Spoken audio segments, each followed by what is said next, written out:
parmi les propositions suivantes, la ou lesquelles représentent un vecteur. Alors, un vecteur, c'est un segment orienté, c'est-à-dire c'est un objet qui ressemble à une flèche, qui a donc une norme, autrement dit une longueur, mais pour les vecteurs on parle de norme. C'est donc un objet qui a une norme, une direction et un sens. Et on va voir parmi ces propositions ici, laquelle ou lesquelles représentent quelque chose qui a en effet une norme, une direction et un sens. Alors comme première proposition, on a le chiffre 5. Le chiffre 5, ça peut en effet être une norme. On peut imaginer un objet de longueur 5 ou de norme 5 si c'est un vecteur, mais c'est tout ce qu'on a comme information. On n'a rien concernant une direction ou un sens. Donc, le chiffre 5, tout seul, ne peut pas représenter un vecteur. Pour ça, il faudrait préciser une direction et un sens. Ensuite, on a un angle de 5 degrés. Alors ça représente bien une direction. Par exemple, on peut voir ça dans un repère. Alors, je vais dessiner mes axes. On a ici l'axe des abscisses, l'axe des X. Ici, l'axe des ordonnées, l'axe des Y. Alors, disons qu'on veuille représenter un angle de 5 degrés ici par rapport à l'axe des abscisses. Donc on a quelque chose à peu près comme ça, je dessine ça rapidement, avec ici, eh bien on a notre angle de 5 degrés.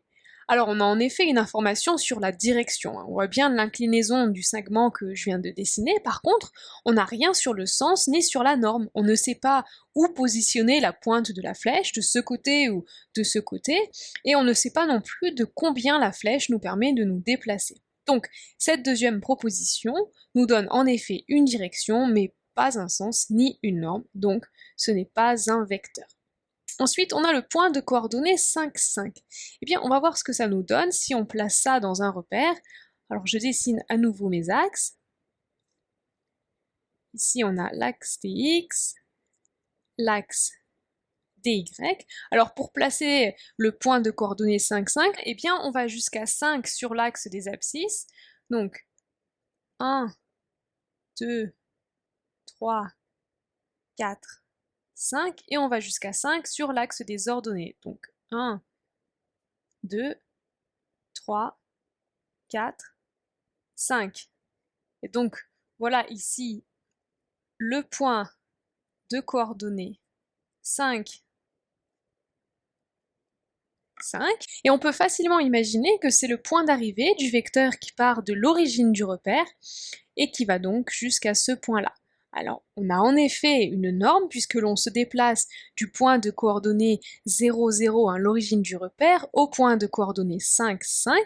Et cette norme, eh bien, c'est cette distance-là, représentée par la longueur de ce segment-là.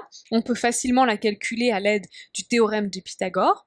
On a bien une direction puisque l'on connaît l'inclinaison de ce vecteur par rapport, par exemple, à l'axe des abscisses. Et on a un sens, comme on part de l'origine et on arrive au point de coordonnées 5, 5, c'est ce qui est indiqué par la flèche ici. Donc, cette troisième proposition représente en effet une norme, une direction et un sens. Ça peut donc être un vecteur.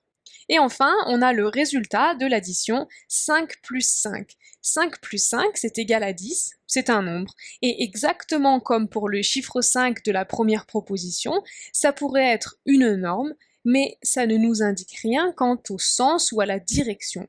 Donc ça ne peut pas représenter un vecteur.